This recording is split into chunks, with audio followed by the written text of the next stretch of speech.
1 Samuel 25. Now Samuel died, and all Israel assembled and mourned for him, and they buried him in his house at Ramah. Then David rose and went down to the wilderness of Paran. And there was a man in Maon whose business was in Carmel. The man was very rich. He had 3,000 sheep and 1,000 goats. He was shearing his sheep in Carmel. Now the name of the man was Nabal, and the name of his wife Abigail. The woman was discerning and beautiful, but the man was harsh and badly behaved. He was a Calebite. David heard in the wilderness that Nabal was shearing his sheep. So David sent 10 young men, and David said to the young men, "Go up to Carmel, and go to Nabal, and greet him in my name. And thus you shall greet him. Peace be to you, and peace be to your house, and peace be to all that you have. I hear that you have shearers. Now your shepherds have been with us, and we did them no harm, and they missed nothing all the time they were in Carmel. Ask your young men, and they will tell you. Therefore, let my young men find favor in your eyes, for we come on a feast day. Please, give whatever you have at hand to your servants and to your son David." When David's young men came, they said all this to Nabal in the name of David, and then they waited. And Nabal answered David's servants, "Who is David? Who is the son of Jesse? There are many servants these days who are breaking away from their masters. Shall I take my bread and my water and my meat that I have killed for my shearers and give it to men who come from I do not know where?" So David's young men turned away and came back and told him all this. And David said to his men, "Every man strap on his sword." And every man of them strapped on his sword. David also strapped on his sword, and about 400 men went up after David, while 200 remained with the baggage. But one of the young men told Abigail, Nabal's wife, "Behold, David sent messengers out of the wilderness to greet our master, and he railed at them.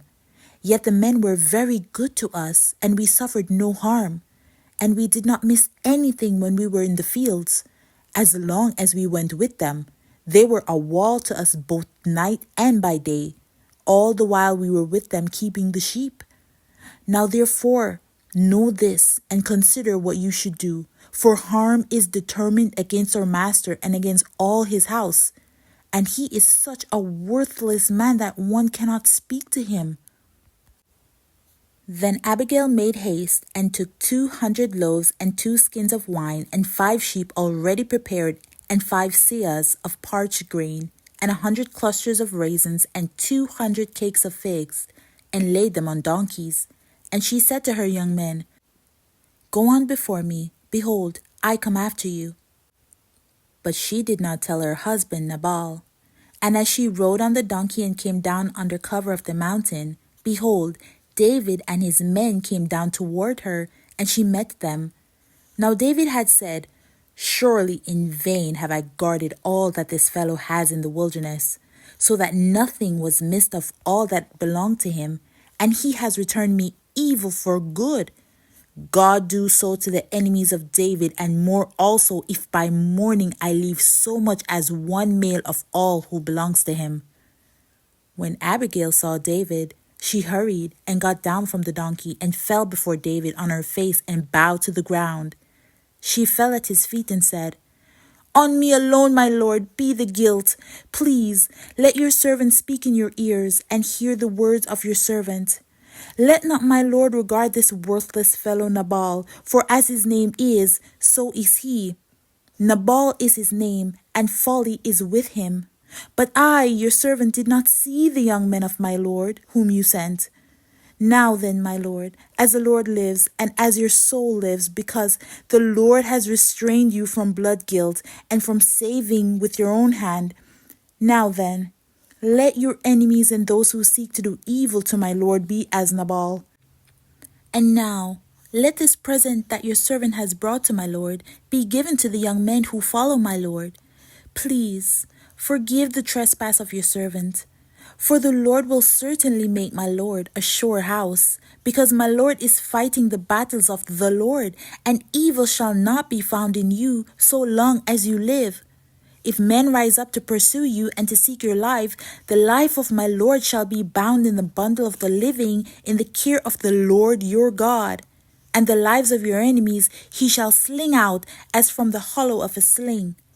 And when the Lord has done to my Lord according to all the good that he has spoken concerning you, and has appointed you prince over Israel, my Lord shall have no cause of grief or pangs of conscience for having shed blood without cause, or for my Lord working salvation himself.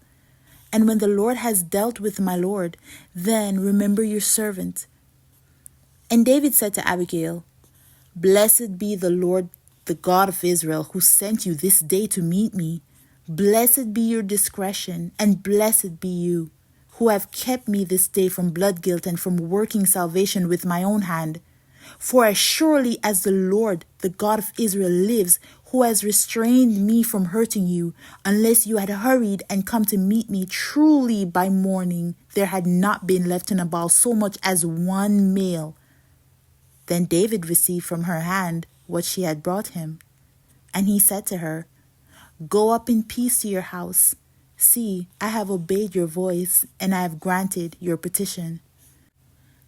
And Abigail came to Nabal, and behold, he was holding a feast in his house, like the feast of a king. And Nabal's heart was merry within him, for he was very drunk. So she told him nothing at all until the morning light. In the morning, when the wine had gone out of Nabal, his wife told him these things, and his heart died within him, and he became as a stone. And about 10 days later, the Lord struck Nabal, and he died. When David heard that Nabal was dead, he said, Blessed be the Lord, who has avenged the insult I received at the hand of Nabal, and has kept back his servant from wrongdoing. The Lord has returned the evil of Nabal on his own head. Then David sent and spoke to Abigail to take her as his wife. When the servants of David came to Abigail at Carmel, they said to her, David has sent us to you to take you to him as his wife. And she arose and bowed her face to the ground and said, Behold, your handmaid is a servant to wash the feet of the servants of my Lord. And Abigail hurried and rose and mounted a donkey, and her 5 young women attended her. She followed the messengers of David and became his wife. David also took Ahinoam of Jezreel, and both of them became his wives. Saul had given Michal, his daughter, David's wife, to Palti, the son of Laish, who was of Galim.